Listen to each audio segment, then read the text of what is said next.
Hi అండి. అందరికీ నమస్కారం. Welcome to my YouTube channel అండి.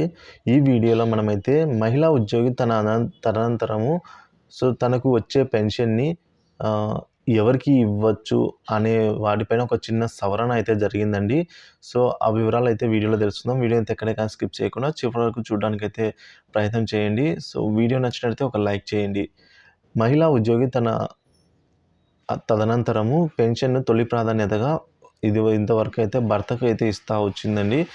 ఇప్పుడు భర్తకి ఇవ్వాలా ఇప్పుడు గూడా లేదా కుమారుడు అంటే కొడుకులు, కూతుర్లు ఉంటే వాళ్ళకి ఇవ్వచ్చా? లేదా ఎవరికి ఇవ్వచ్చు? అనే వాటిపైన ఒక చిన్న సవరణ అయితే జరగడం జరిగింది. ఇప్పుడైతే తెలుసుకుందామండి. మహిళా ఉద్యోగి పిల్లలకు పెన్షన్ ఇచ్చేదానికి ఇప్పుడైతే సవరణ జరిగిందండి. నామినీగా తొలి ప్రాధాన్యత వాళ్ళకే ఇవ్వచ్చండి. ఇప్పుడు మనం ఎక్కడైనా నామినీగా పెట్టుకోవచ్చు కదండీ! ఇప్పుడు బ్యాంక్ అకౌంట్‌లో గాని అట్లా ఇప్పుడు మనము పెన్షన్ నామినీ డిఫాల్ట్‌గా భర్తే ఉన్నాడు ఇంతవరకు. భర్త చనిపోతే పిల్లలకొచ్చేది. కానీ ఇప్పుడు భర్త ఉన్నా కూడా పిల్లలకు వచ్చే విధంగా అయితే చట్ట సవరణ జరిగింది. పౌర సర్వీసుల సవరణ ప్రకారం కేంద్రం అయితే ఈ కీలక నిర్ణయం తీసుకుంది. సామాజికంగా మరియు ఆర్థికంగా తీవ్ర ప్రభావం చూపించే ఈ కీలక నిర్ణయం కేంద్ర ప్రభుత్వం అయితే తీసుకోవడం జరిగింది. ప్రభుత్వం మహిళా ఉద్యోగులు, మహిళా పెన్షన్దారులు తమ మరణానంతరము కుటుంబ పెన్షన్ను భర్తకు కాకుండా కుమారుడికో, కొడుకుకో, కూతురుకో చెందేటట్టుగా అయితే నామినేట్ చేయవచ్చని సవరణ చేసిందండి. ఈ మేరకైతే ప్రకటించడం జరిగింది.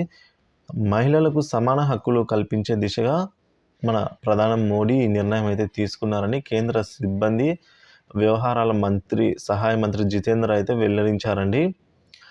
మరి ఇంతవరకు మహిళా ఉద్యోగి లేదా మహిళా పెన్షన్దారు తన కుటుంబ పెన్షన్‌ని ఆమె తదనంతరం భర్తకు, అతని మరణానంతరం పిల్లలకు చెందేలా అయితే ప్రతిపాదించి ఉన్నారు.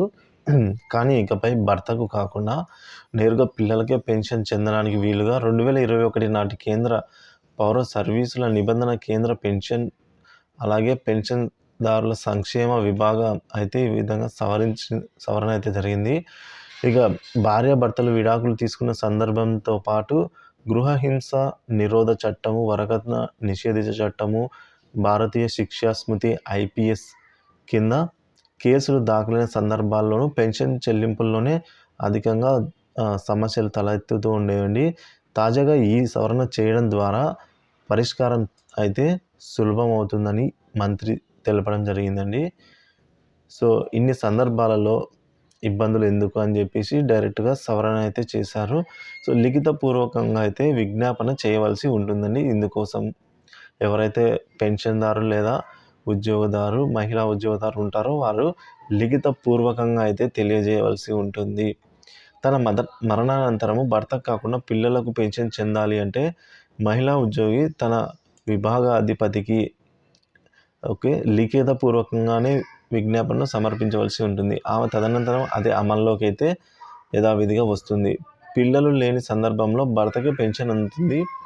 కుమార్తె లేక కుమారుడు మైనర్ అయినా లేదా మానసిక వైకల్యంతో బాధపడుతూ ఉన్న వారి సంరక్షకుడు అయిన తండ్రికి పెన్షన్ చెల్లిస్తారు. సదరు కుమార్తె లేదా కుమారుడు మేజర్ అయిన తర్వాత వారి పెన్షన్ అయితే ఈ పెన్షన్ అనేది వాళ్ళకే లభించేలా అయితే మారిపోతుందండి.